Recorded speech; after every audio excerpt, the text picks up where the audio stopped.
Wellness and DEI don't work. My name is Sarah. I'm a meditation coach and trainer. I've been leading professional meditation trainings for over a decade. And for the most part, companies and businesses are pulling back on DEI and wellness because they don't work, they're not effective, and it hasn't been a good investment for them. And there's a reason why. I think the approach doesn't work well. It's sort of like your parent making you go to church where you're having to go and you're forced to go, not necessarily of your own volition in order to think or behave a certain way.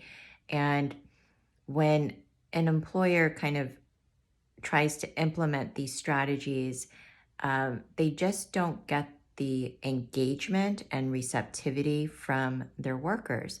People don't necessarily want to learn about meditation at work. Work is a place of stress. So, and same with DEI, it's like they're learning the concepts, but not the underlying feeling and intention and impact of feeling connected to a diverse and inclusive community.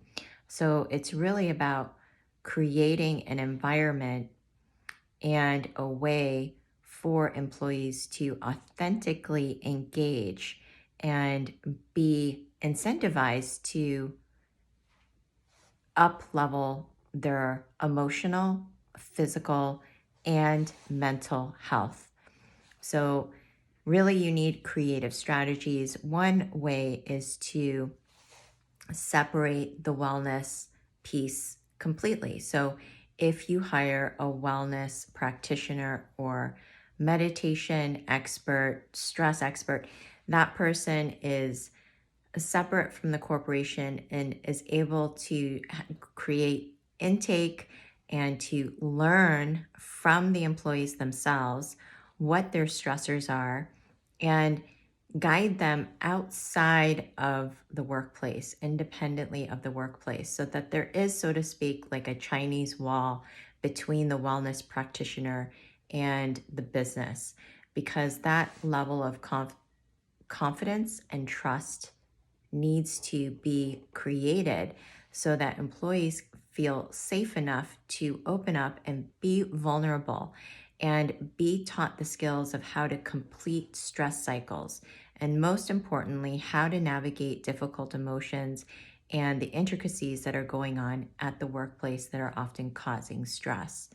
So there should be a kind of independent, autonomous person that is helping, or organization that is helping on the wellness side. And again, it really helps, especially if you're introducing concepts like mindfulness and really supporting your employees to give them incentives and also freebies like a week pass to yoga or a gym membership or for parks and recreation, like things that really invite them and interest them in order to engage more fully with their health, because we are seeing employees struggle with stress related illnesses, which only impact your insurance coverage and premium, and also the bottom line in terms of sick days and absenteeism.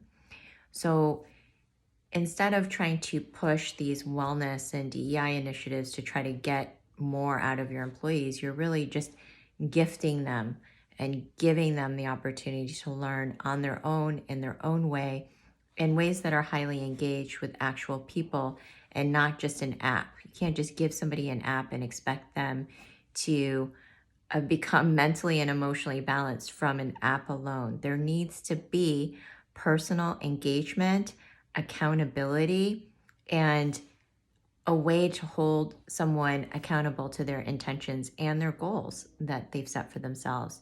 So it needs to be a multi-pronged approach, and that investment and commitment really needs to be there, also with the support of the management team themselves.